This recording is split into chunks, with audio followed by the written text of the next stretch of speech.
Good afternoon, everybody. This is Danny Dhaiphong for another Left Lens live stream. It is one. It is one. So YouTube is caught up. I just heard it. Let me know how I sound, everyone. Let me know how I sound.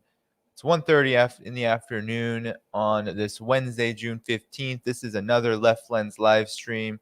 As you are coming here, make sure you like that stream. Make sure you share it. Make sure that you are subscribing to the channel if you have not already. And please do. I'm only 66. I can taste it. $66 away per month from my goal on Patreon. So patreon.com/DannyHaiFong.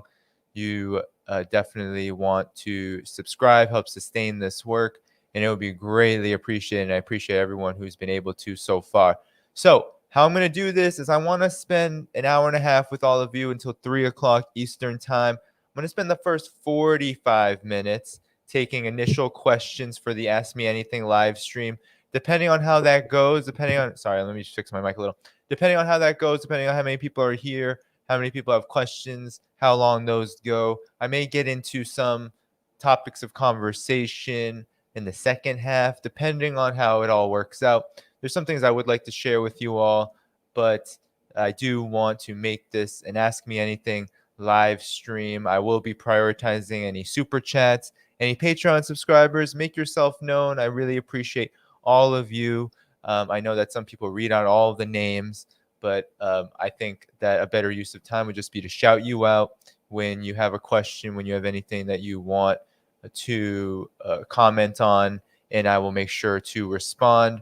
I was only able to post this late last night, so on Patreon and this morning on Substack.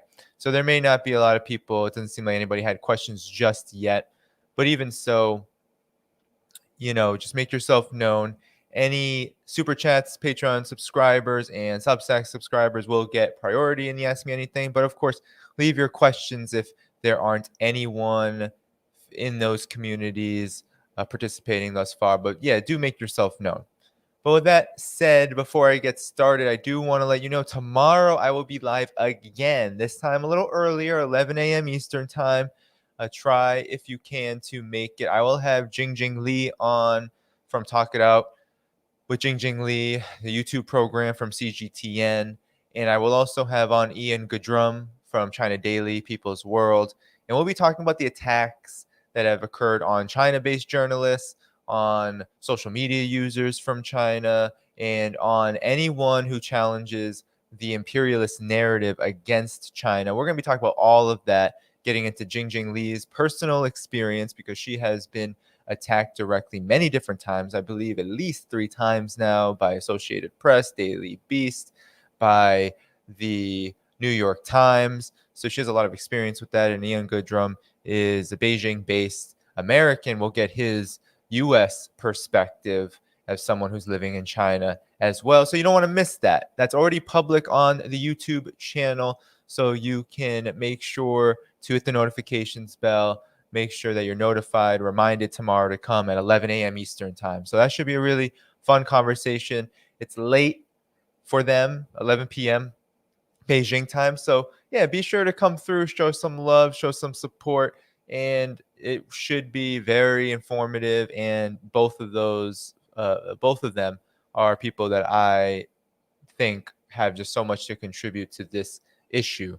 With that said, let me get to the chat. What's up, everyone? Good afternoon, Tom. Hello, James. ZZZ, back to you. Good afternoon, Tom. Hello, everyone. Hi, John. Thanks again, James, for the sound check. Thank you, Big Tio, for coming once again. What to ask outside of politics, please do. I don't mind sharing about my life. What's up, Pirate Alex? My power went out. That sucks. This is just, that sucks. I hope it comes back soon.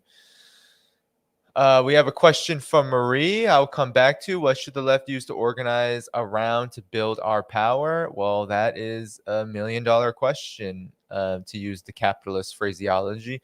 I will get back to you, though, Marie. Thanks for coming. Good afternoon, Terry. Appreciate you for coming here. Hi, Matthew. Appreciate that. You said that a German independent journalist covering the Donbass has been charged by the German government for her coverage. I didn't hear about that. Please share any information that you have. Thank you so much. Hi, Creative Experiments. Welcome back. Yeah. I mean, Jing Jing is Chinese. She's Beijing based, but she's been in the West for a lot of her career. And she's back in Beijing. She does a great work. She's also just a really cool person. So I have a lot of respect for her. So again, like this stream, everyone. Please do share it. I know it's the middle of the day on a Wednesday. I try to get these things in when I'm able to. Unfortunately, that's how it works. I know these aren't the prime hours, especially for the working folk. But please do share this, subscribe to the channel, do all of that good stuff. Hello, Johan. Appreciate it. Good to see you. Welcome from India. Greetings. So yeah, I mean, there's one question so far. That's a big question. But yeah, please do submit any questions, anything at all. This isn't Ask Me Anything. All right. I don't see anything right now on my Patreon. I did ask if folks who couldn't come to leave questions. Didn't see anyone do that. And then on Substack, I don't see anyone there either. I got those out kind of late. So yeah, please do ask any questions at all, so we can make this a real Ask Me Anything. This is kind of a bonus live stream. I was just going to wait until tomorrow for the guests that I'm going to have, Ian Goodrum and Jing Jing Lee. But I thought, you know what? I have some time, spend some time with you all, do a real Ask Me Anything. Super chats, of course, prioritized. Patreon subscribers prioritized. Substack subscribers prioritized. But everyone can participate. You know, I don't suspect that we won't be able to get to everyone in 90 minutes. And I do have some things I would like to cover if you all, because of, for whatever reason, timing, all that, just there aren't enough questions. So do stick around, do keep boosting this no matter what happens. But I'm going to get to the super chat first. And I see a super chat question. And now there are many questions. And there are a lot of good questions here. I'm going to get to the super chat. The Coxman Archives. Okay. All right. So interesting name. I'm going to put you up. Patreon subscriber, thank you for your meaningful work. Good luck reaching your monthly goal. Oh, so that's not a question. Thank you so much. Not a question. But yeah, I'm very close. Just thanks for being a subscriber. 66 per month. Of course, when the month ends and the payments start happening, because of the nature of the capitalist economy right now, I mean, talk about a nightmare. All the prices are just way up. I mean, honestly, my goal, because of inflation, of course, is still not really meeting the mark. But I want to be realistic, and I also take into account people's needs, interests, and so I try to keep it reasonable while I'm promoting. And so we have about $66 per month from the original goal, and you know, I hope that I can stay there, but I know that usually people are making some hard decisions. I even got an email today about it, someone who lives abroad who said that they're being evicted, so they will have to cancel their subscription for the time being for an undisclosed amount of time. I mean, that's just how tough things are, and that happens every single month. So this is not a lucrative enterprise. Sorry, Daily Beast. No one except the huge names who already have an established base of support, people who do other things other than politics, are really making a lot of money from this. You know, it's usually people who are already kind of well connected who are. So sorry to break the bubble, but unless you're well connected in some form or another, in politics, in entertainment, you're not really making a huge amount of money from this. But my goal is reasonable nonetheless. I think $3,000 per month. So I appreciate anything that you are all able to provide. And so thank you so much for the super chat. The Coxman Archives. I like the name too. It's hilarious. All right, so I'm going to go back to Marie because she asked a question. And I can't spend a lot of time on this question because this is a question we could talk about probably for hours and days What should the left use to organize around to build our power? So what should we use to build our power? Well, we have to use anything and everything at our disposal, of course. But in terms of building our power, right, I think we just have to define what that power would be. Does that mean that our power is moving toward the power and control over society, the ability to really redistribute wealth, to control the means of production, to really have ready hold over the state machinery so we can do all of those things? Or are we talking about a little bit more premature than that, a little bit more, I guess, embryonic power, where we're talking about how do we get to the point where we can either A, win some victories to inspire more masses of people, more workers, more oppressed people here, right here in the United States, I guess that's where I'll focus, to raise their level of expectations and understand better how power in the United States works, how the system works. I think we should address that first, because I think we need to get there first. So what we need to organize around, I think it's perfectly reasonable and to organize around very concrete issues. But I think it's really important not to become a single issue movement, because there are plenty of forces, plenty of established institutions like the nonprofit industrial complex that would love to take your single issue campaign and essentially roll it into the fabric of the establishment, roll it into the fabric of capital. And that's what nonprofits generally do in one form or another, more heinously and egregiously, like, let's say, the Open Society Foundation, or even just the serve the people needs, right? Back in the day, during the Black Panther Party's free breakfast program, free medical programs, their community-based survival programs, a lot of those became nonprofits. The WIC program, all these programs were kind of a response, free lunch programs. They were really a response to what the Black Panther Party did to serve poor Black communities. And so that may not seem as disgusting or as antagonistic, right, for nonprofits to take up some of that, but it really does channel political energy away from independent grassroots organizing, and it turns it into really established and controlled institutions that serve, at the end of the day, in the final analysis, capital. Because none of the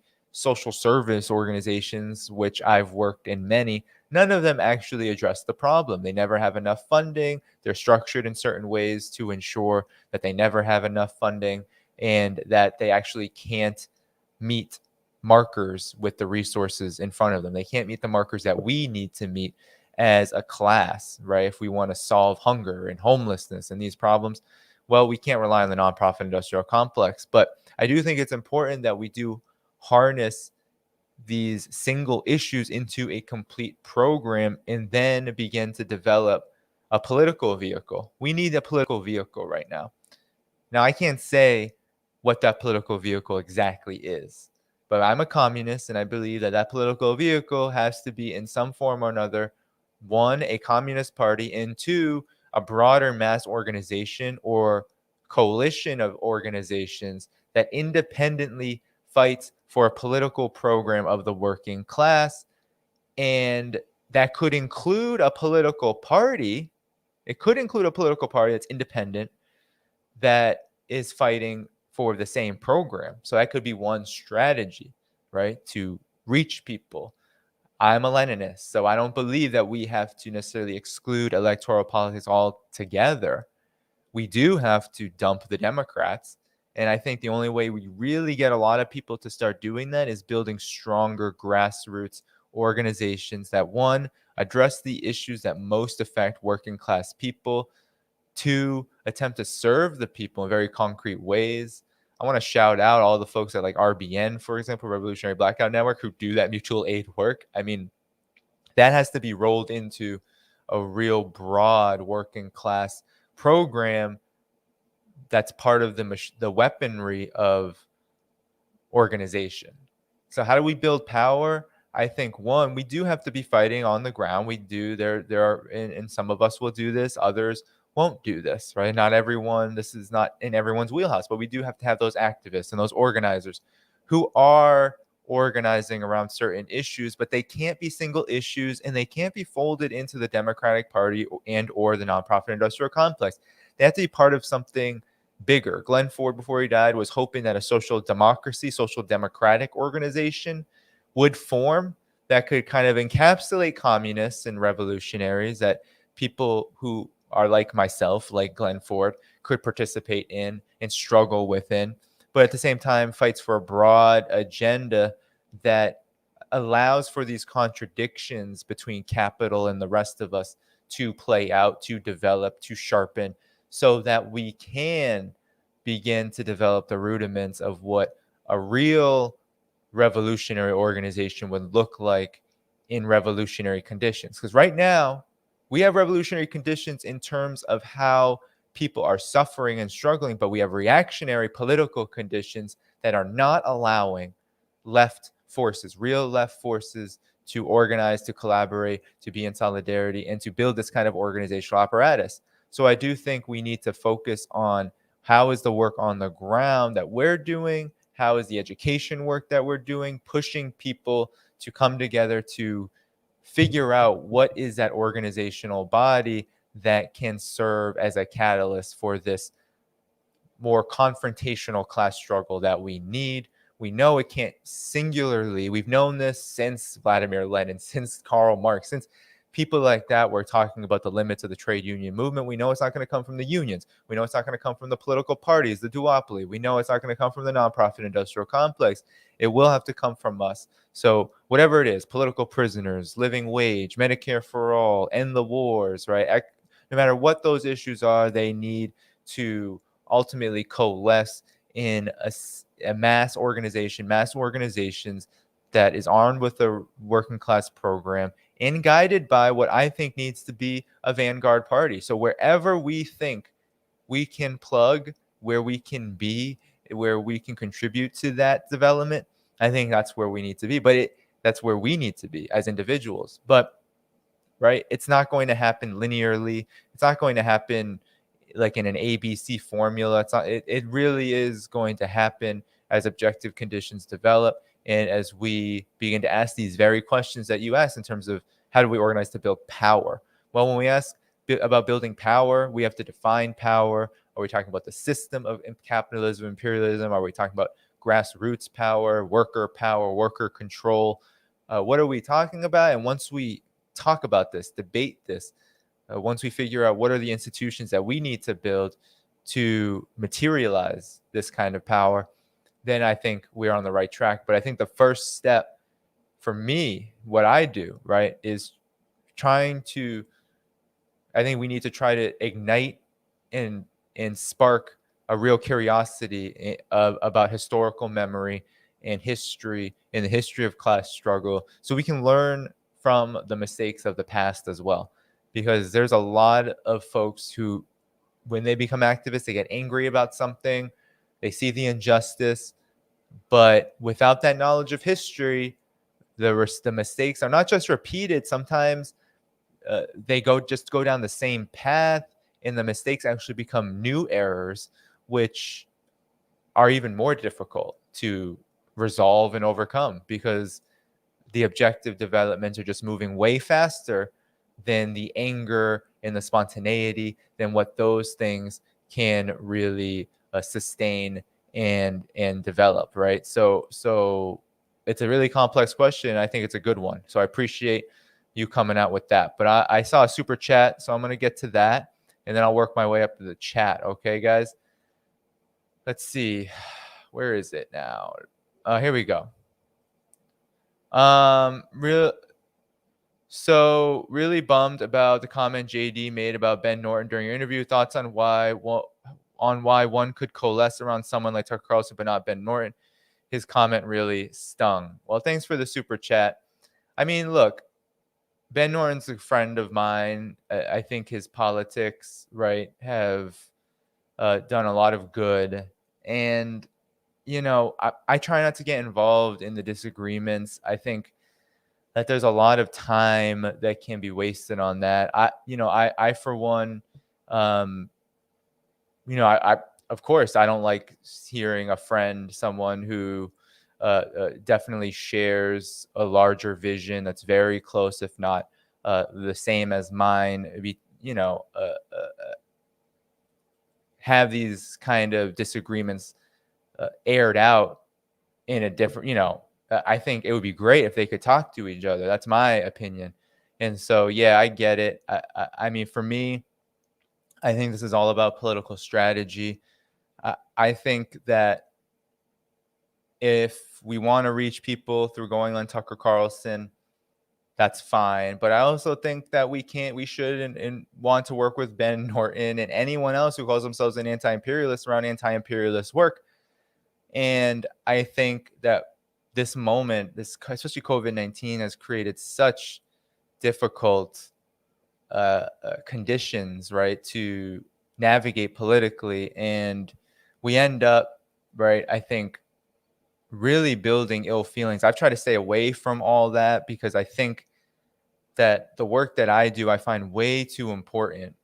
Just in the larger sense, not the work that I do, but what sparks my work is just way too important to allow one single uh, uh, disagreement on what could be debated forever and ever and ever. The discourse has been rendered completely toxic. It's been very politicized. COVID-19 is what I'm talking about. And so my approach now with this is that we should work together on things we can agree on. We need to really collaborate as much as we can because we don't have any friends in Capitol. I mean, Capitol is on an assault. I think we should be focusing on that. They are assaulting us. They are downgrading us. They are demonizing us. They're trying to get rid of us. They're trying to eliminate people like me on all platforms. So for me, I think that we can, if we're invited, I think it's fine if, Tucker Carlson invites you on something and you give your message. There's no judgment there. But I think also we need to leave room open to having discussions and conversations, no matter how ugly it has gotten, which it has gotten pretty ugly around COVID-19. I still have people sharing around things on Twitter, which I really don't appreciate, right? People in mentions and stuff just trying to take snippets of old tweets and say, oh, I'm a lockdown maniac. And I'm like, come on, this is ridiculous. We should be able to talk about this. If you have something to say, then let's talk about it together. Let's not do this over social media. Let's not do that. Like, that to me is just toxic. It's not movement oriented work. And so that's what I'll say on that. I really appreciate the super chat though. So thank you. I'm going to see if there's I don't think there's any more super chats. I'm going to see if there's any Patreon subscribers who had any questions or anyone else like that I should prioritize. Patreon, Substack, whatnot. Please keep liking the stream. Like. Please like it, share it, do all of that good stuff. Okay? Like the stream. Make sure that you're sharing it. Subscribe to the channel. Please do.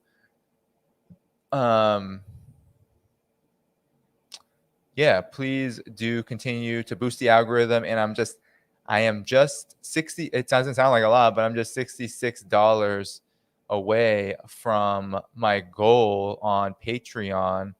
So please do contribute when you are able. All right, let's do it. Thank you. I appreciate it. All right. So I am going to go back up because I think there's some questions I missed. I don't see any Patreon subscribers making themselves known. So after Marie, I see, let me see, question mark. I think it was a personal question from Big Teal, actually. What 3 dishes do you cook well and that makes other people happy? Do I cook well? Ooh, I'm not the cook. I mean, I can cook. I help out. My wife and I have like an arrangement. I help out with the cooking, and generally she's kind of the head chef. I also do the dishes, so that's my kind of labor duty. So I do less cooking, but I would say, man, we make a lot of different kinds of food. We actually made this really good Moroccan chicken dish recently. I don't know if it makes other people happy. It's really made us happy. It was like rice, a lot of spices on the chicken.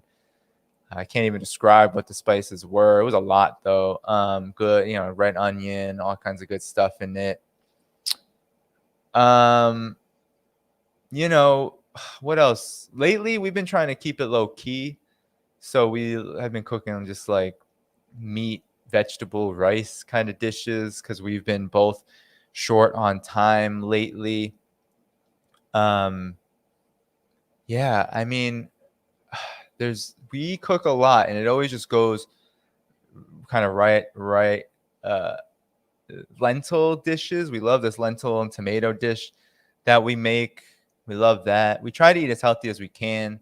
It's New York City though, so we end up eating out a lot as well. But yeah, the lentil and tomato dish I think is a really good one for us. I think I think we've served it to others. It's been COVID-19 though, so we haven't really had that many people over.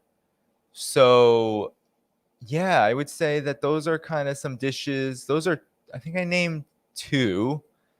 3. Wow, you really got me with this one. This is something I don't talk about often either. It's just something I do, right? Let's see. What have we cooked? What do we cook?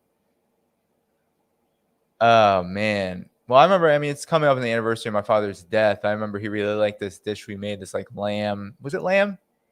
Yeah, it was like this lamb and green onion. Not green onion. What am I saying? Green onion.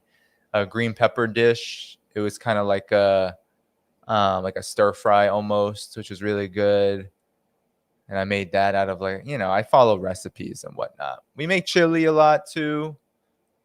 I would say that's one that makes us happy. Again, we don't have met people over for like big special meals as much as we used to. During my birthday, right afterward, I got really sick, but we had like a potluck kind of thing of friends of mine. And we cooked burgers, so it wasn't like a huge fancy thing. But yeah, I would say that we kind of keep it low key, and yeah, there's some dishes we go to more, but that's what I'll say for now. That's what I'll say for now.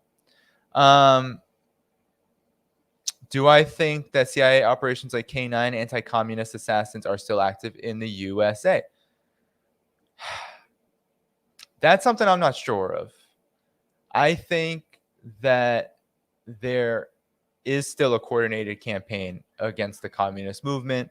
I think that just because counterintelligence program, CIA programs countering communism in the world, in the US, just because they were formerly maybe dismembered and dismantled, doesn't mean that it still doesn't exist. The things that I hear about within, and I hear a lot, and I try to keep my ear on the ground, especially within communist parties, things I hear about happening in these communist parties, from how the ISO disintegrated, I'm not so unhappy about that, but I know that the reasons were not necessarily the political reasons I would expect, disagreements with leadership politically, because they had abhorrent, almost CIA-like politics in terms of their worldview and their global politics, but like how they have been divided, how other organizations, communist organizations, have kind of splintered in recent years.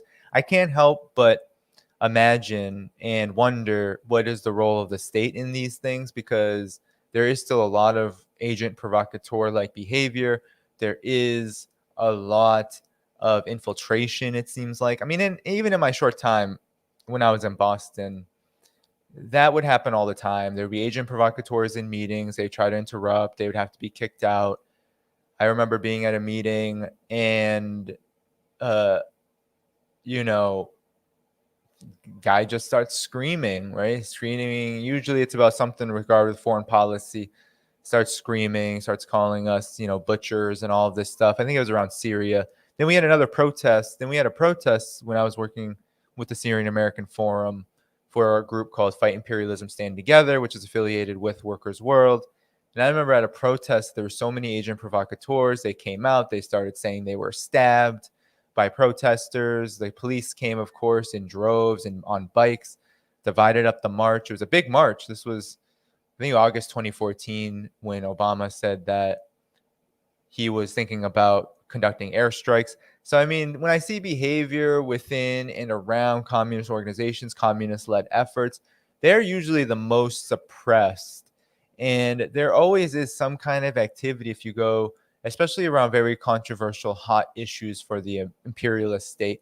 Usually there's something going wrong, whether it's Israel, whether it's war on Syria.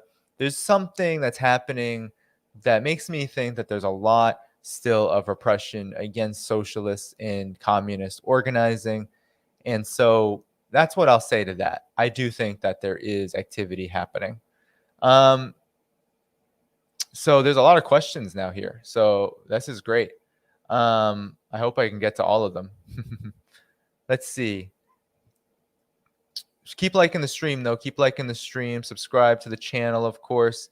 I am only $66 away from my goal on Patreon. So if you can, $66 per month away from my goal on Patreon. So please do subscribe there. Thank you. Thank you. Thank you. Appreciate everything. So yeah, I don't see someone saying they're subscribers or anything. No new super chats. So I'm going to move on from that question. Thank you so much. When are you going to do a stream with Caleb Moppin, says Kyle Jones? I would do one. I mean, we've had our differences. I appreciated his support when I was taken down. So I got to say that. Thank you. I know Caleb, and personally, I have nothing against him. We have disagreements, and I would definitely be willing to talk to him. Just hasn't come up for my schedule and what I've been trying to cover. But sure, I would go on his channel. I could bring him on mine if there's anything he would particularly want to discuss. But yeah, no, I am not here to be the I don't do this to be like debate bro culture. I'm surely okay. I'm definitely okay with talking about our disagreements if that's what he would like to do, or talk about just mutual topics of interest. I am happy to do that as well. So, but right now, I've got a kind of a crazy schedule. I've got tomorrow's stream. Then I might be gone for a week from streaming just because I have some family matters to attend to over the next week. Then I'll be back. But, it's something I could think about. So thank you for bringing that up. Let's see. Any other questions? Let's see. I don't think this is a question from Matthew. It's just, I think he's answering somebody. What did China do? They built economic strength, absolutely necessary, ensures the ability of a group to function. Okay. Let's see. Anyone else? Okay, I see people interacting with each other. Great. Thank you for the participation. Keep liking this stream as I'm looking for your questions. Of course, super chats, Patreon subscribers, and Substack subscribers I'm trying to make first and foremost priorities. Okay, I guess I'm not seeing. I thought I saw a lot more questions, but I guess they're not questions for me. Let's see. So Big Teal says, should I ask my question on Patreon on the left hand?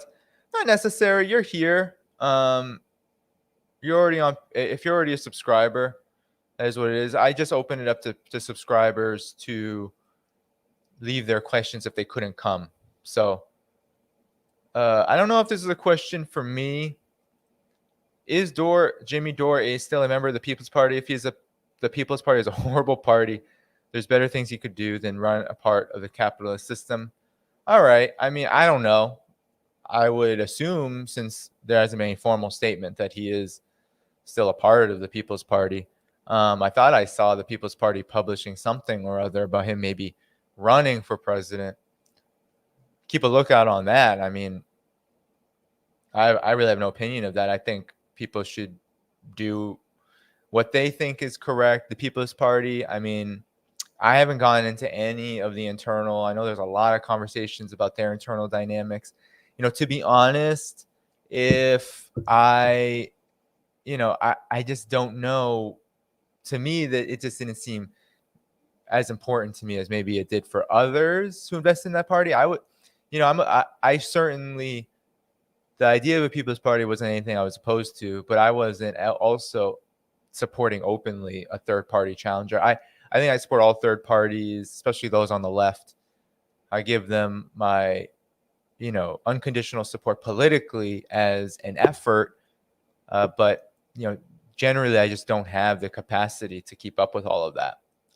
It's not something that I do in terms of what I stream about and all of this, what I tend to focus on. So there's a lot of talk about Jimmy Dore and Ben Norton.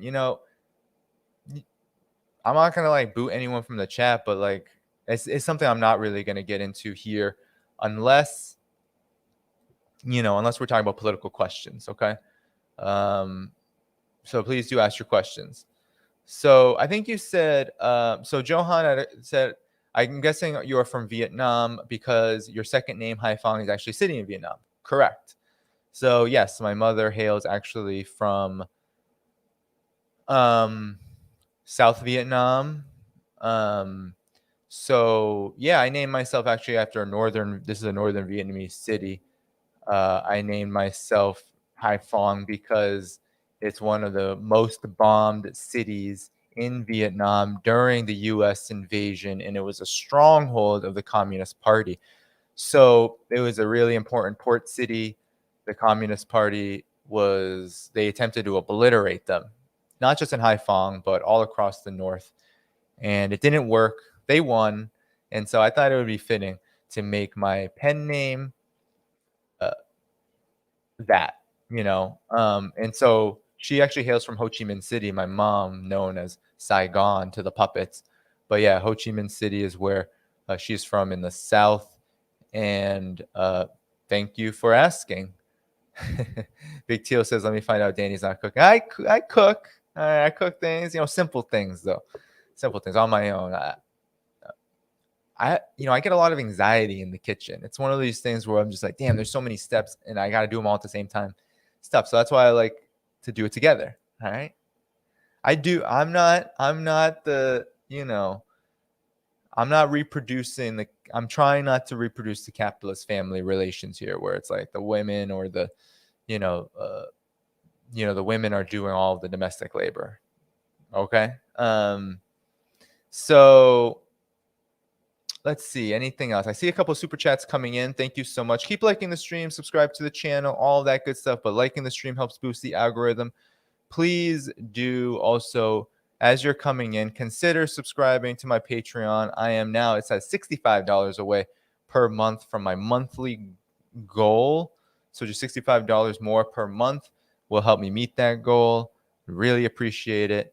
Thank you so much for your support. But I'm going to keep going, finding these questions. I think I see some super chats that I'm going to get to. Let's see. This keeps. Here we go. John McCarthy.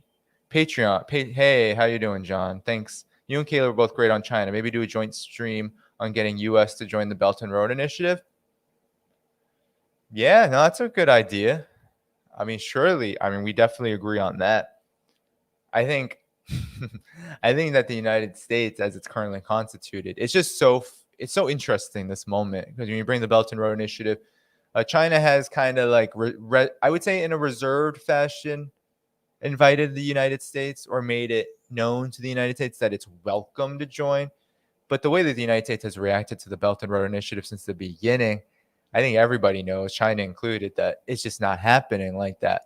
But definitely a conversation about how to make the Belt and Road Initiative something in public discourse, an issue, a topic, and a topic of public discourse in movement work and spaces that can be something that we can aspire to and that we can build a socialist program around, I think is an interesting thing. I always find it very interesting how China really sits at this, I would say, double-edged sword of development. On the one hand, it's a developing country with a GDP per capita much lower than the United States is. Not only that, but its GDP, but not only is its GDP per capita lower, but also still has a lot of signs of underdevelopment in its public utilities and all sorts of different areas. But yet, because it has advanced so far as the second biggest economy, and because it has done so in a very planned way, where it's been able to build up productive forces in very key areas, which ensure rapid development, right? High technology, infrastructure, that sort of thing. Because of that, we're talking about the Belt and Road Initiative right now, 140 plus countries. It was almost 3,000 projects underway or completed or planned, right? We're talking about a massive project, global in character, which has a lot of things now that people in the United States, workers in the United States, desperately need and desperately want, right? People desperately want better infrastructure. And China has a whole global vision to make that happen. Why can't we talk about that? So I think that's a good idea. I'm going to put that, you know, I'm at this stage, right? I know I got into the polemics with this patriotic socialist. It's not that I don't agree with my positions on that, but certainly there are experiences that you have within the independent media as on the left that makes it just like, no, we have to work together with what we can work together on. I'm not here to like debate bro with people I agree with on major questions, right? I'm not going to do that, right? Because I find that to be, I don't know, it seems like it's skirting fundamental issues. So yeah, why not? Why can't we talk about what we do agree upon? Why can't we model something different? Because I think some of the behavior that happens online, on Twitter, I am not going to say I'm immune to this. On Twitter, on YouTube, anywhere within on these platforms, they kind of drive this search for an algorithm, and what usually the algorithm loves is this kind of very, I would say, unproductive entertainment like conflict that just gets eyeballs and gets people all revved up and kind of hits that dopamine rush. But that dopamine rush isn't helping us politically. It isn't helping us develop into a movement. It isn't helping us do anything like that. So for me, I'm at this stage, I'm getting tired. I work really hard. And certainly, I want to be talking to people who I have major agreements with as well. I don't want to just say, no, we're not able to work together or talk. And so, certainly this is a subject that could definitely be something on that agenda. I see other questions. I don't know if there's another super chat. Yes, there is by Loa Socialisti. Welcome back. Your question is thoughts on the arm of the left who are against all wars, even when countries are provoked into action to defend, i.e., Russia's operation in Ukraine. Yeah, so I have a lot of thoughts about this. This arm of the left you're talking about tend to be on the Trotskyist tendency. They tend to also be liberal imperialists, meaning that this arm of the left actually doesn't have a real concrete understanding of war. They don't have a history or maybe even an ancestry, what it means to be ravaged by imperialism. They don't have any direct relationship to imperialism, at least in terms of its military machinery and what that machinery does to people at home and abroad. So usually these forces are those who like to universalize things, kind of like in this very American exceptionalist manner, right? It renders the empire innocent, and they like to do this because what it does is it takes attention off of their own shortcomings. So a lot of these leftists have not stood up against all wars. They were nowhere to be found when the US invaded Libya. When they were found, generally they were on the side of NATO, right? So a lot of this arm of the left, you can tell who they really are when they say, well, we need to oppose Russia now. And they weren't anywhere to be found when there was NATO aggression, when there was real US-led imperialist aggression in countries like Syria, Yugoslavia. We can go on and on and on. So that is my thought. My thought is that actually this arm of the left is not interested in opposing any wars. This arm of the left is interested in using the topic of war to forward what I think is a reactionary political agenda that likes to single out countries targeted by imperialism, provoked into military action. This isn't the first time Russia has been provoked into military action. We know about Chechnya, we know about Georgia, and we know that the United States for decades now has been using NATO to encroach militarily on Russia's borders, and all of the conflicts that Russia has had to fight since then has to do in some degree, if not entirely, with the fact that Russia has not had any reprieve or respite from this, even after the Soviet Union was dismantled. And so the Soviet Union was dismantled, it disintegrated, and yet the United States and its imperialist allies did not stop the aggression. Actually, in many ways, the aggression has heightened because they took advantage of a long decade in which Russia was too weak to put up any kind of opposition to their aggression. And so now we see the fruits of that. Now we see that Russia is not weak anymore. It can't be bullied. It has developed both its military apparatus and its economic base to not just protect itself from aggression, but also to make overt maneuvers when needed in order to shore up its interests. And that is geopolitics. That's what's going to happen in geopolitics when you have a real class struggle. That's why I call multipolarity a class struggle. It's a class struggle because there are forces at play. There are classes, whether they are nations, oppressed and oppressor nations, whether we are talking about workers and the boss, employers, and capital. Whether we're talking about oppressed nations, not just in terms of nation states. We're talking about nations of people, whether it's Black people, indigenous people, etc. Right? This is a class struggle, and multipolarity is the class struggle of oppressed nations and oppressor nations figuring out how to not just coexist, but also how to resolve the contradictions in front of them based upon their class interests. That's a lot of what multipolarity is. Multipolarity is, well, what kind of strategy, economic, political, and otherwise military, do you take in order to really build up, protect, and shore up your sovereignty? And so, to me, the left who says they're against all wars and they cite Russia as one of the biggest ones that they oppose, that they're not serious people. They are not seriously looking at the geopolitical situation.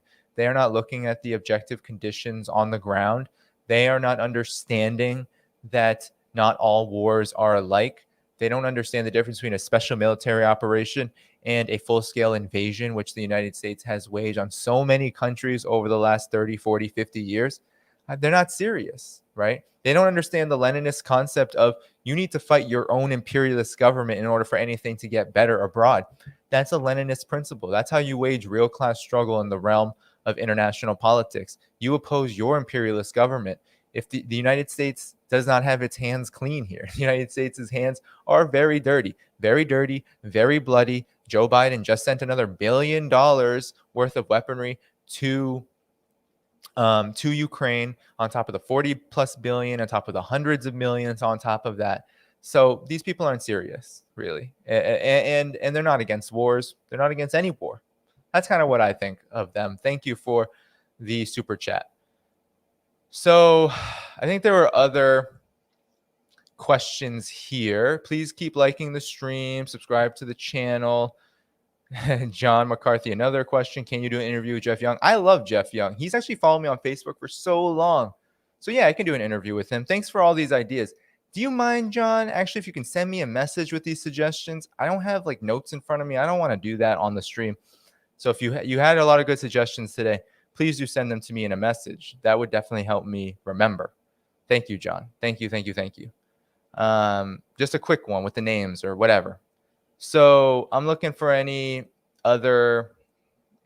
So keep liking the stream, boosting it. Thank you for boosting the algorithm. Looking for any other questions. I think I saw some. Of course, I'm about $65 per month away. Thank you so much for the new subscriber on Patreon, which was Evelyn. Thank you so much. But yeah, $65 away per month. So that's really great. Thank you so much, everyone. I'm looking for more questions. How do you feel about Rokana? Okay, so here we go. How do you feel about Rokana's position on student loans? What is his position? I mean, if your position isn't cancel the student loans, if it isn't full cancellation, get rid of them. We shouldn't be plundering students We shouldn't be indebting students and really workers, because a lot of students end up just becoming workers anyway because of student debt. We shouldn't be doing that. That shouldn't be happening. It's just enriching the most vile forces, finance capitalist forces, and their government handlers. So I would say, if I don't know it, I don't follow Rokana that much, because every time I see him, he's just like, he's on Bad Faith podcast. He's just putting his foot in his mouth usually. And to me, I've seen that so many times from him. So if he's not for full cancellation, then I have no opinion of the guy, other than he's just another progressive, that so-called progressive, that's just cosplaying and ultimately serving the establishment. So looking for other questions. Thank you for that one. So let's see. I see another super chat, so I'm going to get to it now. I believe it's from Felix. Thank you for being a regular subscriber. Okay, I see a lot of people interacting, so I can't focus on all that. Let me get to this super chat. Where is it, Felix? There we go. Did you justify your lack of culinary skills as an anti-feudal / capitalist family relations position? My hats off to you, because that doesn't fly with my Cuban wife. Oh, sorry, I didn't put it up. Thanks, Felix. No, well, well, it's been just a long-running negotiation in this household that I will do the dishes, because she hates doing dishes and she does not want to do them. It's a lot of work. I mean, it is a lot of work.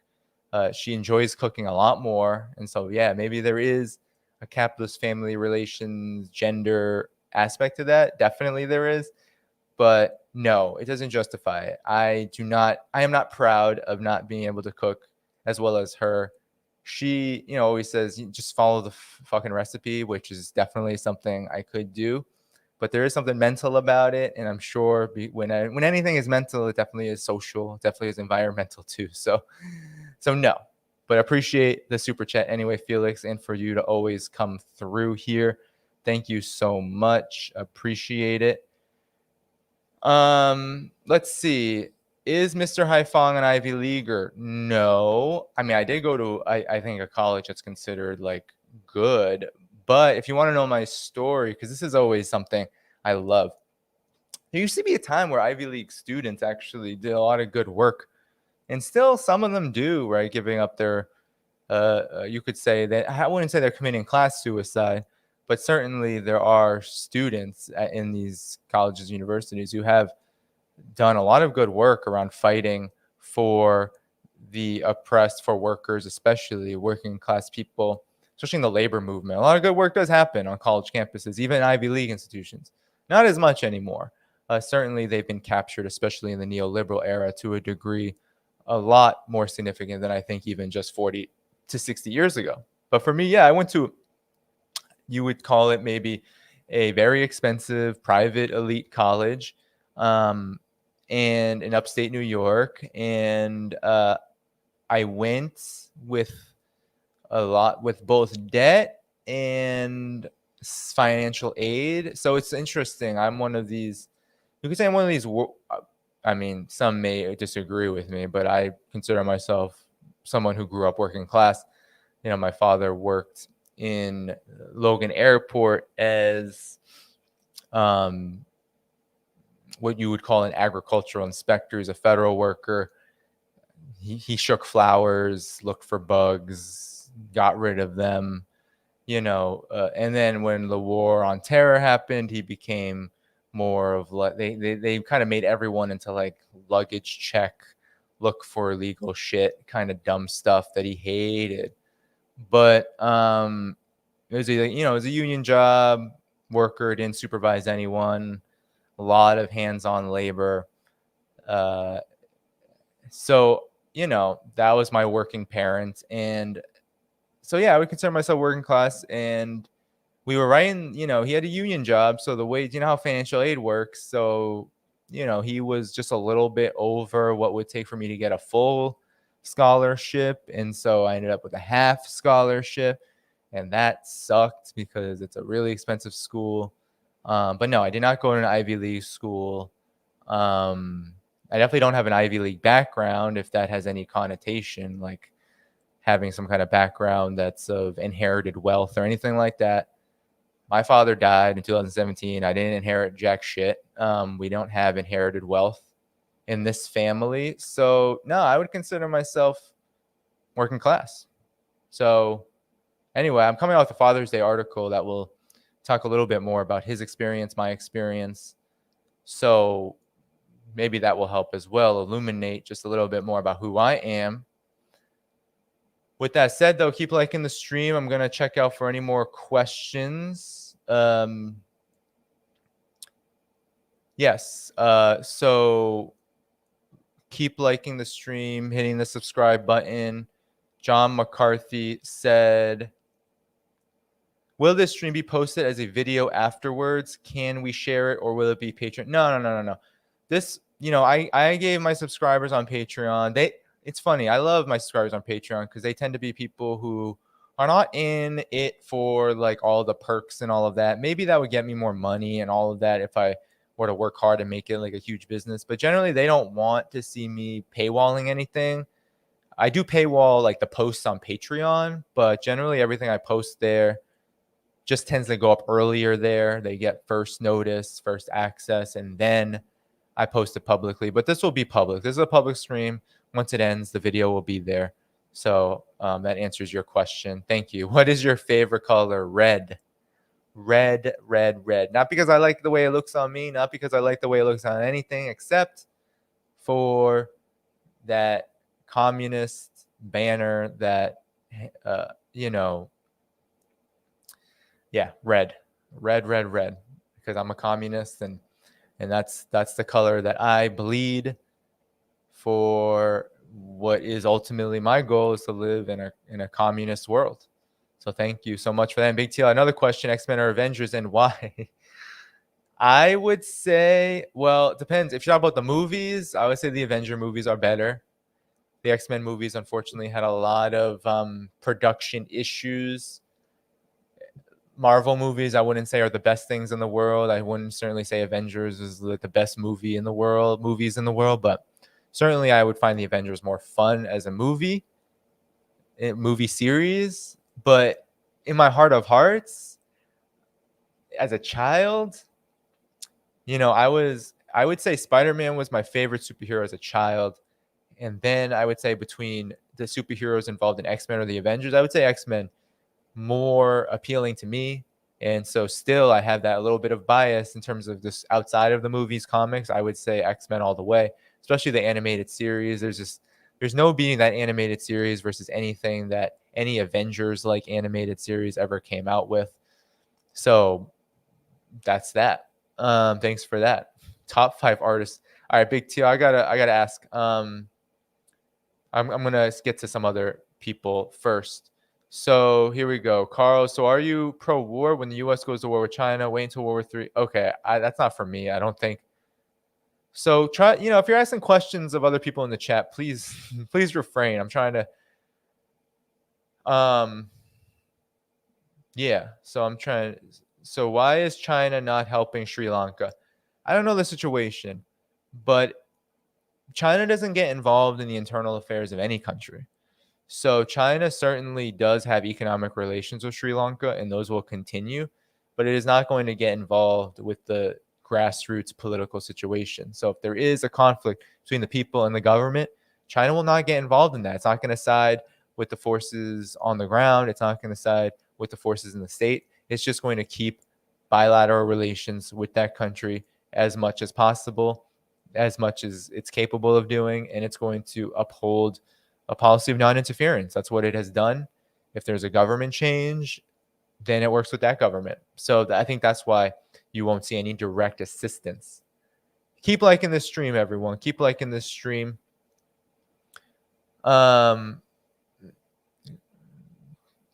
Keep boosting it. Wow, we're almost going on an hour. Only a half hour left here. So you guys did have a lot of questions. This was great. Tomorrow we have a great stream, by the way. It's already public on the YouTube channel. Li Jingjing and Ian Goodrum will join me at 11 a.m. Eastern tomorrow. We're going to talk about the attack of the Western media on China-based journalists, on Li Jingjing herself will talk about her personal experience. She's been attacked by 3 different major Western corporate media outlets. Ian Goodrum will give me his perspective as being an American working in China as a journalist. So there you go. Definitely come to that 11 a.m. Eastern tomorrow. You can find that already on YouTube. Subscribe and hit that bell, and just make sure that you keep the tab open. Anything to help remind you to get there at 11 a.m. I know it's a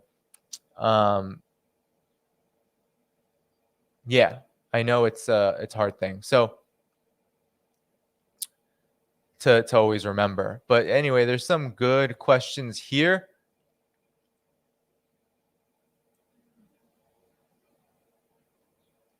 Let's see. Have you been back to Vietnam? Oops, there it is. Have you been back to Vietnam? No, I haven't been to Vietnam. I hate that I haven't been to Vietnam. I have plans. I really want to do a trip where I go back to China again. Maybe first go to Vietnam.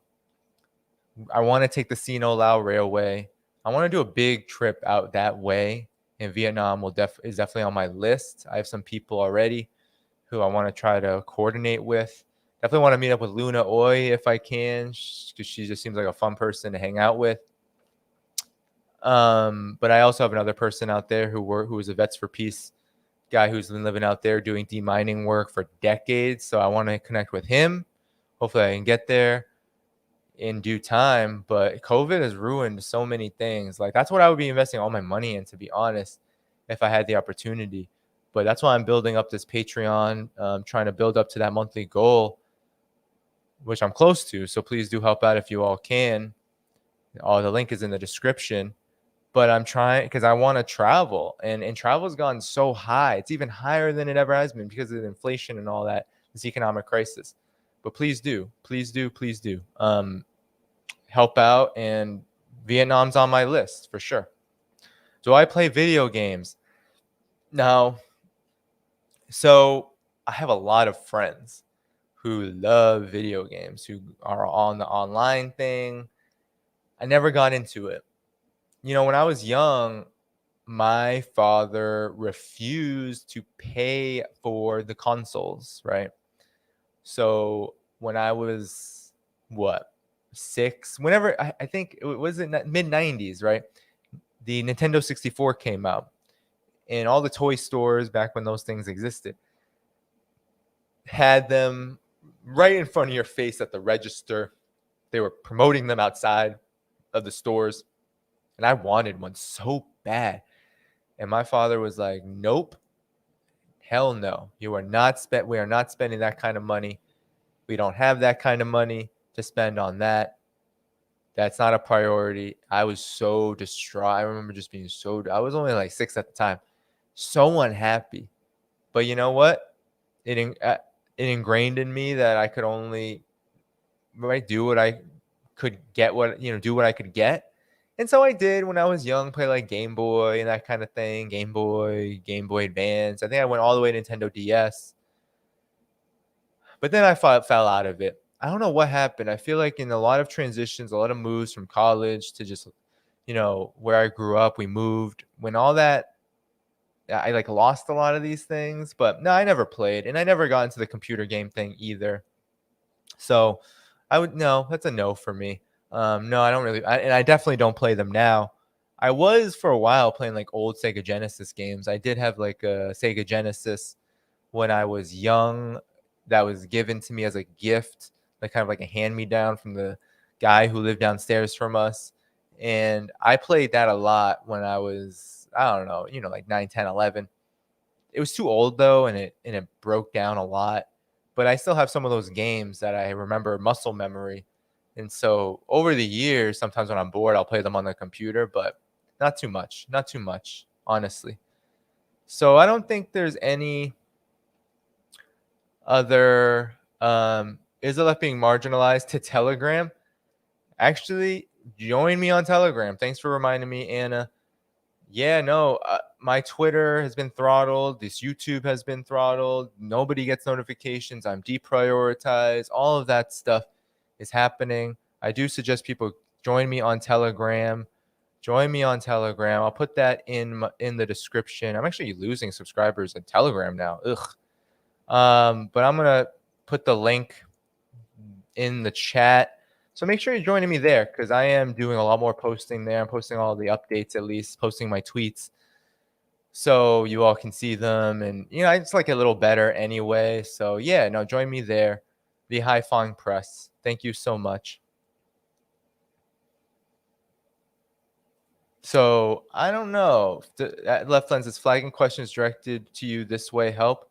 Not sure what you mean, but if you do help me get these questions, I appreciate that. With that said, though, I don't know how many more questions there are. Oh yeah, follow me on Odyssey. I don't promote that much. It's really a backup for me, but certainly you can follow me on Odyssey. Let's see. Yeah, I think that's it for the questions, guys.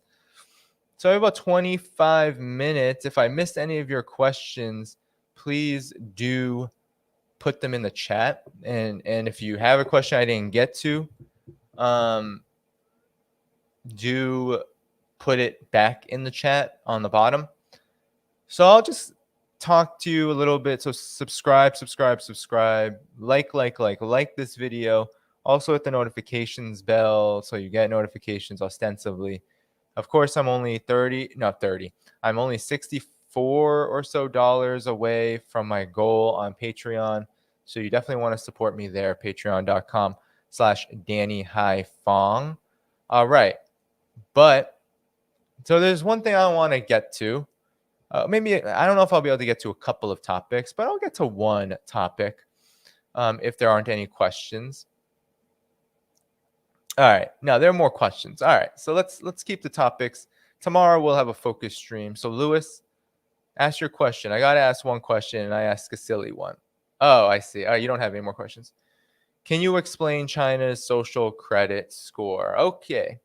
China's social credit score.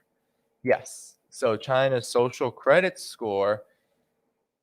I mean, think of the social credit score, social credit system in China as being a more comprehensive credit check.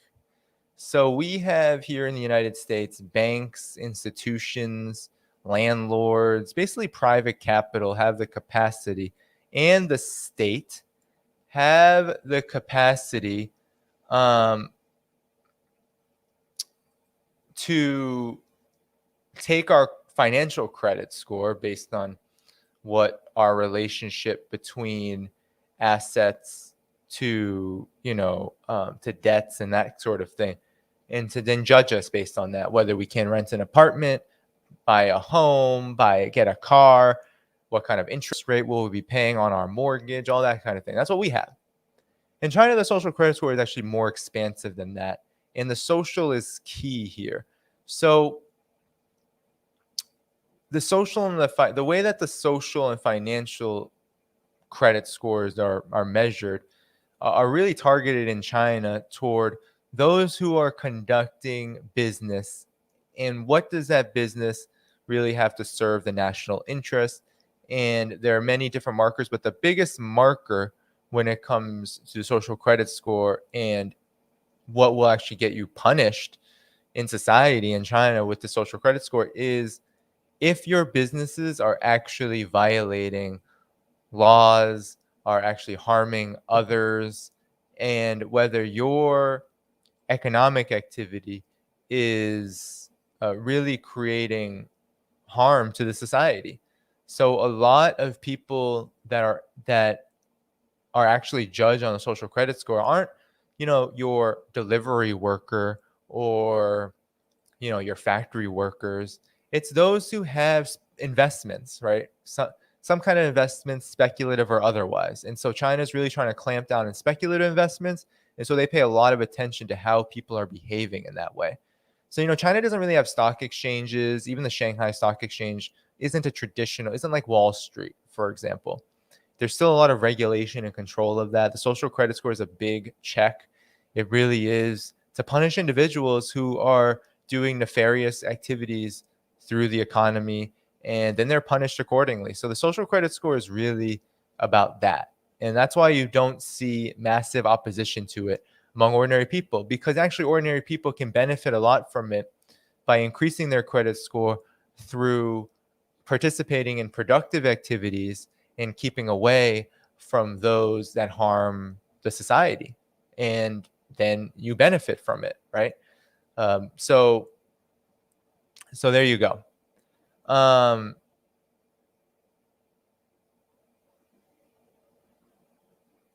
So thank you for that question. I don't know if there's anything else here. Keep liking the stream. Keep liking the stream. Tech Lee said it best. Thank you for that summary. They said social credit score is a soft penal check toward business corruption because one can't sue businesses in China. Yep. It is a check. Here we go. What is your take on the one-child policy? Curious about China's point of view. I heard a lot of propaganda about it growing up in a pro-life Catholic community. So, okay, so there are good questions coming up here. So we'll just go right to 3 o'clock. That question is good. I'll say this about the one-child policy. So the one-child policy was really a policy meant to really alleviate pressure on the economy, because China's population was developing rapidly. So it's really China has gone through such incredible transformation. One thing that happened was that China's socialist base after 1949 was a huge achievement. Development really picked up, economic growth picked up, but China remained very, very, very poor, right? For those 30 years or so after the 1949 revolution. Standard of living did increase, life expectancy did increase, conditions of life generally got better despite some hiccups in between. But by 1979, China was still one of the poorest countries in the world. And so one thing that happened was China's population exploded after the revolution because people's lives are better, right? So the contradiction of still being a very poor society while your population is exploding, while you were blockaded for so long, while your economic base needs to catch up now to more demand on its productive base, all of that led to the one-child policy. And the one-child policy began in the reform and opening up period, right? So it was about putting a check on that population growth. You know, it wasn't perfect for sure, but China's perspective is that it actually helped them begin the process of instituting real family planning, addressing some contradictions of rural life, especially life in the countryside, which feudal, semi-feudal relations there for so long leads to certain habits of life that have to be addressed if you're going to have a society that's prospering, that's growing, and that is modernizing, and that is moving in a socialist direction. So in China's view, it worked. It worked. The economy was able to catch up. And now with the elimination of extreme poverty, and even before then, this policy was altered, right? It went from 2-child, now it's 3-child. Now this policy is being altered because the economic situation has improved so much in the aggregate. And this policy always had exemptions. So ethnic minorities were always exempt from the one-child policy. And so during the one-child policy, ethnic minorities, I believe, could have 2 children. And during the 2-child policy, I think that began, 6-7 years ago? They could have 3 children. Now, I think the restrictions are even more relaxed from what I understand. So I wouldn't say it was like a genocidal thing. I would say that there were contradictions, that, of course, the adoption industry, all that stuff kind of took advantage of this, that it did allow for the Western media to go after China on this question.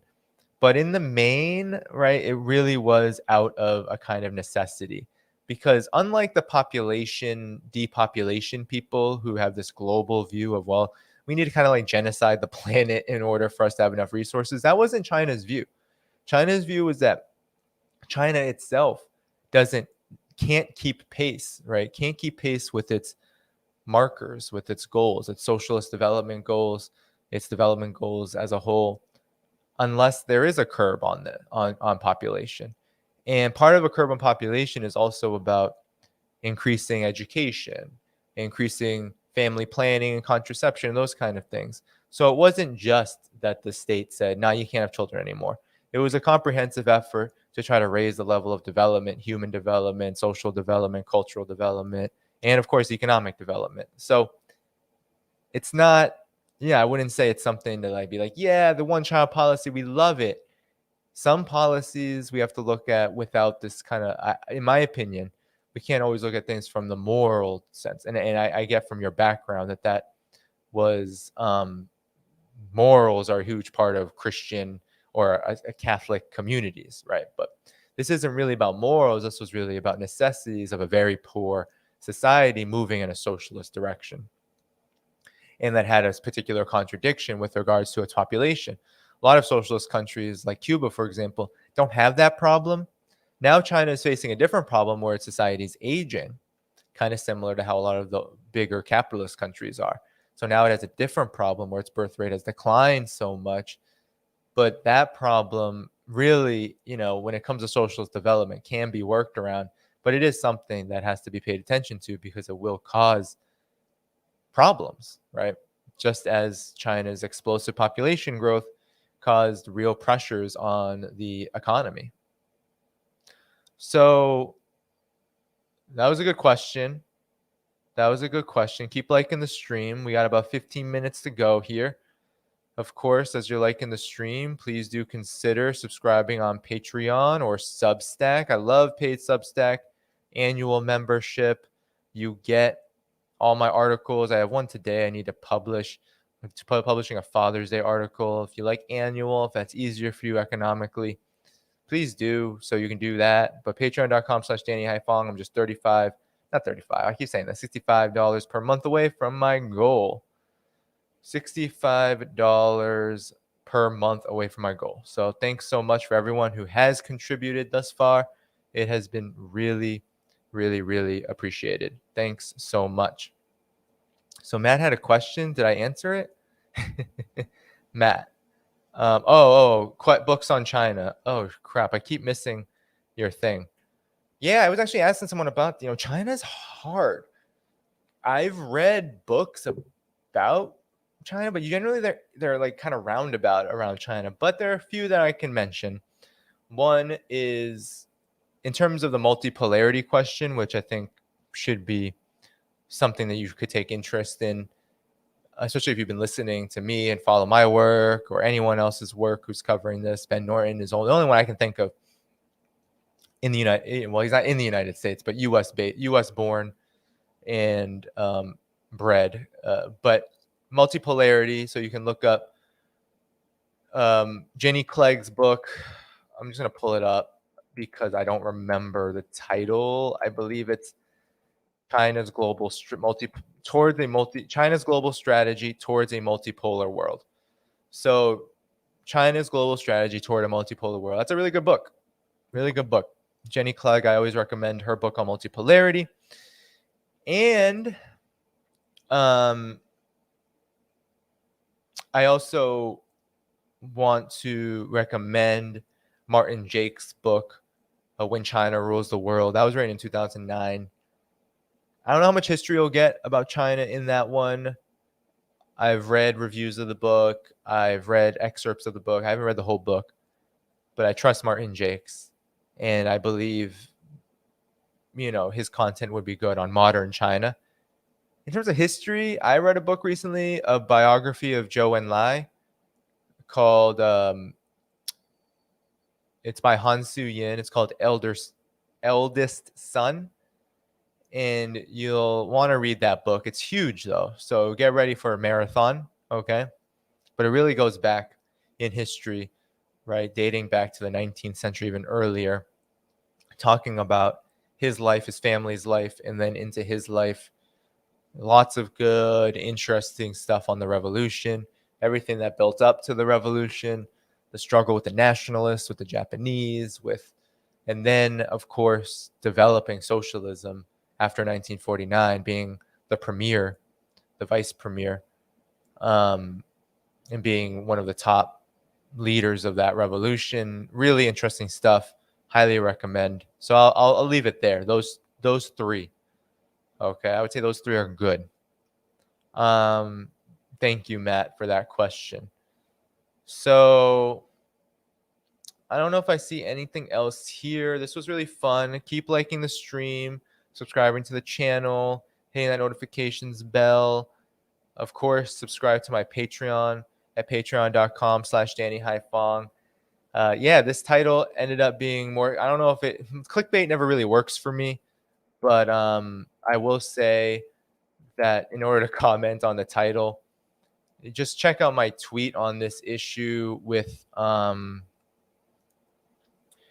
Kissinger, because he has of late at the World Economic Forum, he made comments that are more reasonable than Joe Biden's foreign policy team. He talked about how the U.S. should refrain. Oh, yeah. What about Xi's books? Yes, get Xi's books. Crap, I have the volume 1. But he has Governance in China. Yes, you want to read Governance in China. Not a lot of history in volume 1, but yeah, no, it's good. And so the title of this was Henry Kissinger is to the left of Biden, and on foreign policy, he was at the World Economic Forum, and he said literally that both the United States needs to come to a negotiated settlement around Ukraine, or this is just a war on Russia, and it's going to become that in the next couple of months. I mean, arguably, it already was that. And then with China, he said the United States is pursuing a two-China policy and that it needs to stop that as well because the consequences are disastrous. And I think this is really important to note that someone like Henry Kissinger would say this. I mean, Henry Kissinger ostensibly committed genocide in Vietnam, was really behind that coup in Chile. You know, he was really disastrous during the Nixon administration. But he also was the one who brokered normalization of relations with China. He also is like a Cold Warrior at heart and understands Cold War relations.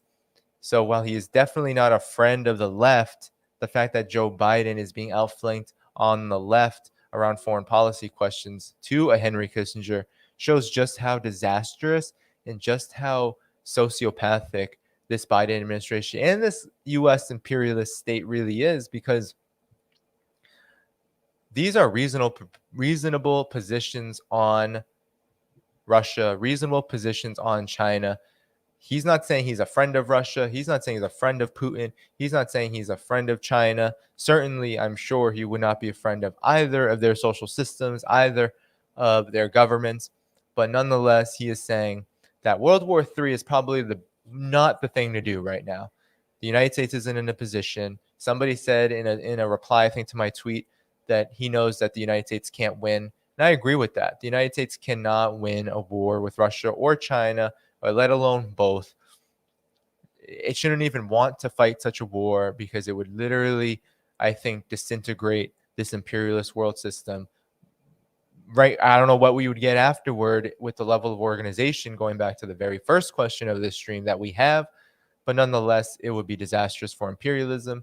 But of course, we know that imperialism will go for any war that they think will lead to more profits, and of course the hegemony that you need to accumulate those profits.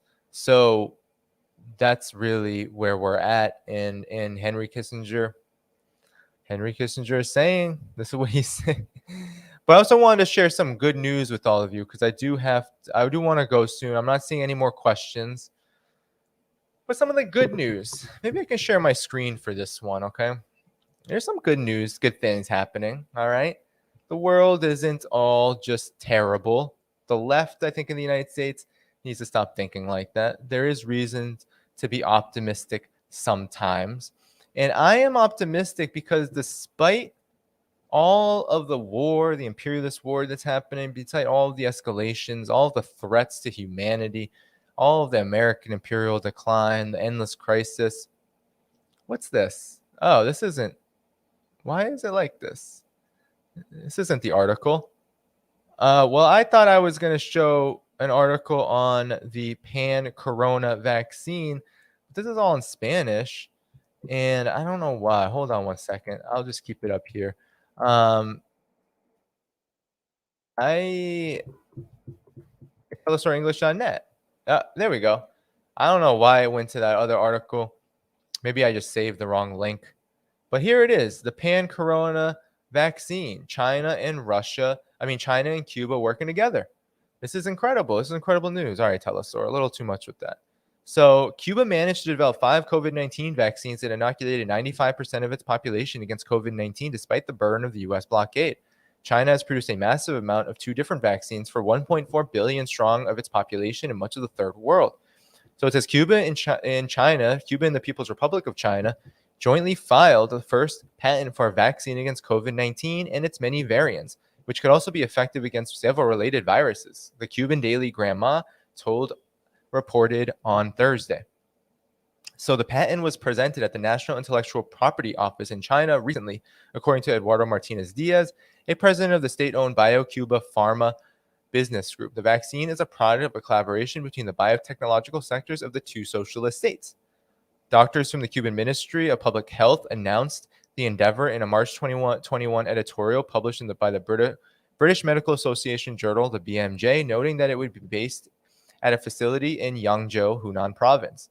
The letter said the project arose following a Chinese request, although according to Grandma, work at Yangzhou on a vaccine for the coronavirus family of viruses, which includes SARS, MERS, and the common cold, as well as COVID-19, began in 2019.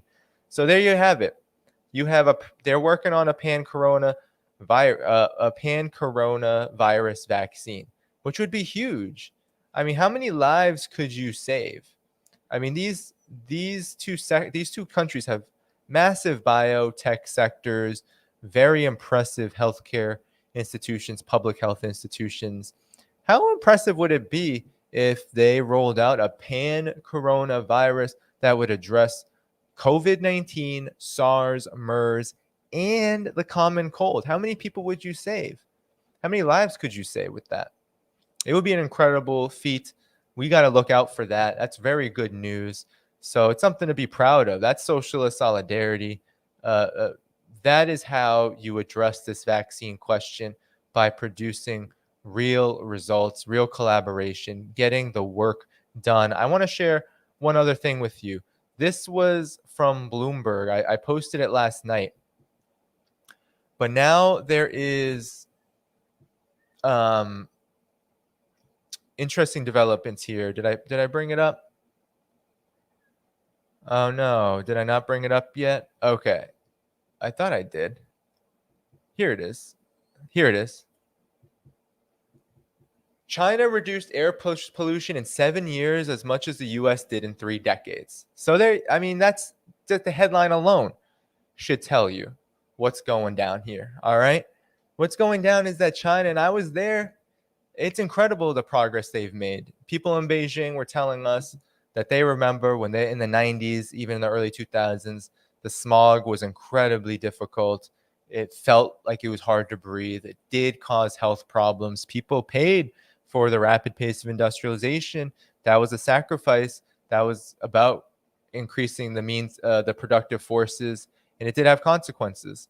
But now, what you've seen is China has addressed this by reducing air pollution more in 7 years than the US did in 30. The amount of harmful particulates in the air in China fell 40% from 2013 to 2020, according to the University of Chicago's Energy Policy Institute, which would add about 2 years of average life expectancy if sustained. While smog in large swaths of the country still significantly exceeds safe levels, its experience shows how quickly progress can be made. Researchers, including Professor Michael Greenstone, said in a report published Tuesday. Here's the graph. Here's China slashing air pollution, right? Especially beginning. You see here, what was that? Probably 2013, 2014, 15.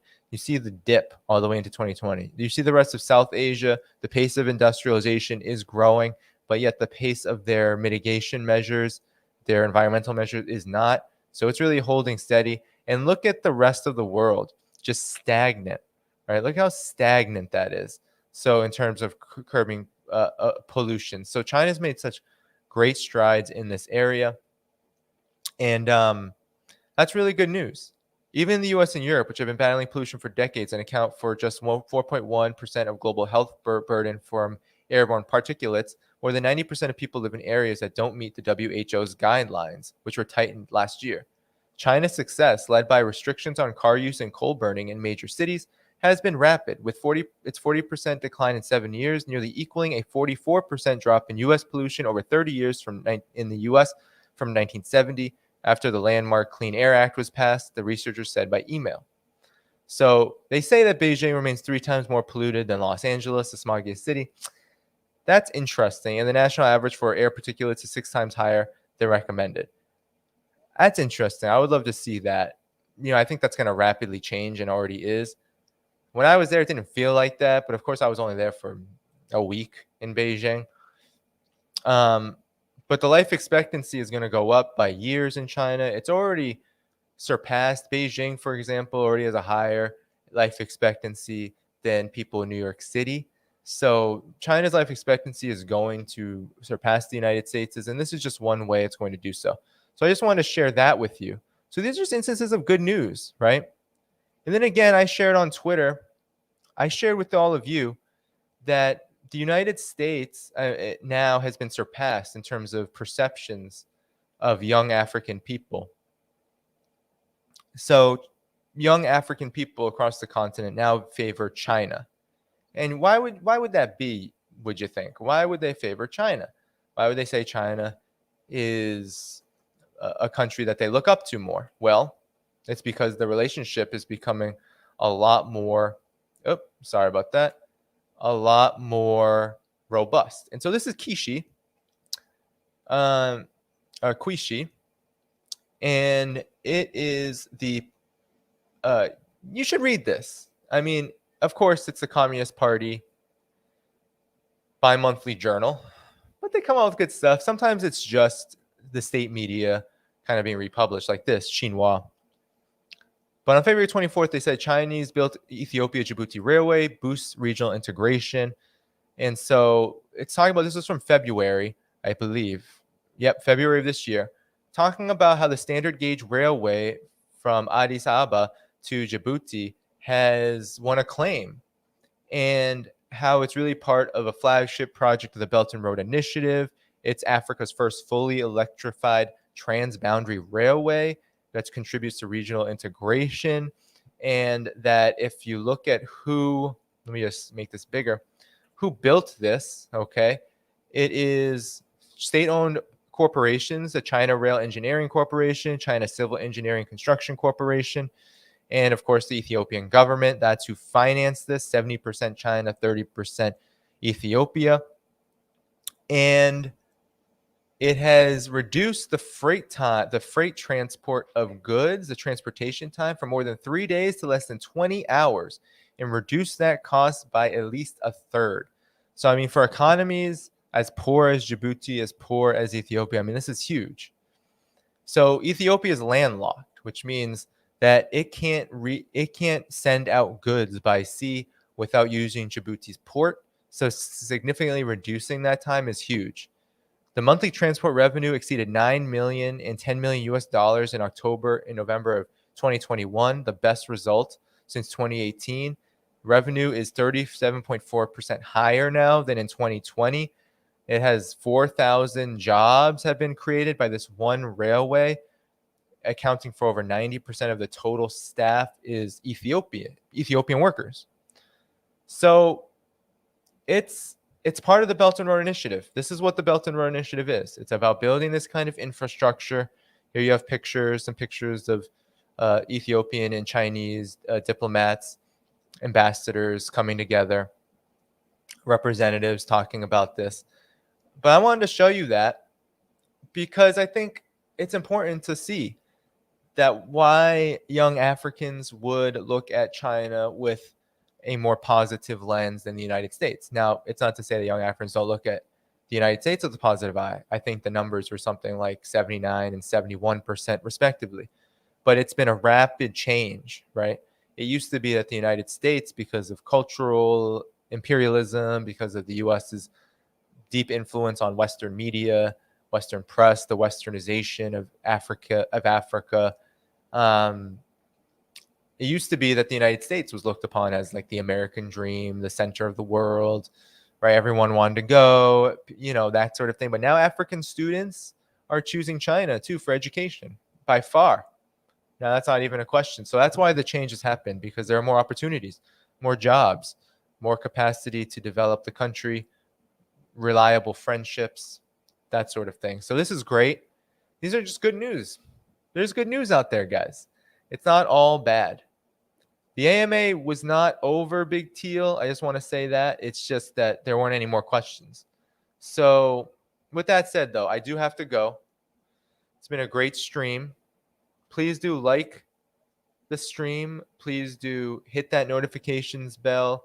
Hit that subscribe button. And I'm only $65 away from my monthly goal on Patreon. So please do subscribe there. Patreon.com/DannyHaiphong. Help sustain this work. Tomorrow I'm back though. So you don't have to get sad. There's plenty of reasons to be optimistic, because I will be back tomorrow at 11 a.m. I'm actually going to put that in the chat. I want you all to reserve your seat. Whatever you do, I don't know. Whatever gets you waiting for this, there it is. Tomorrow I'm on with Jingjing Lee at 11 a.m. Eastern Time. I'm with Ian Goodrum. We're going to have a good conversation beginning at 11 a.m. You do not want to miss that. It will be good. So with that said, follow me on Telegram, of course, if you have not already. Okay. Follow me there. I'll put that back in the chat as well. So there's my Telegram. And of course, patreon.com/DannyHaiphong, supporting my work. It's all in the description. That's how you do it. See you tomorrow morning. And yeah, it was a great AMA. Thanks for all the good questions. They were very interesting. Oh, sorry about that. Let me hide that comment. Very interesting. Any further questions? If you want me to do future AMAs, please do. I should do global good news. Yeah, no, that's a good suggestion. Maybe I will do that. So I will, be on tomorrow. And if you have any other questions, just send me them. And maybe I can do future AMAs in the, of course, all the good stuff while you're leaving here. Be safe. Peace out. Take care. Bye-bye.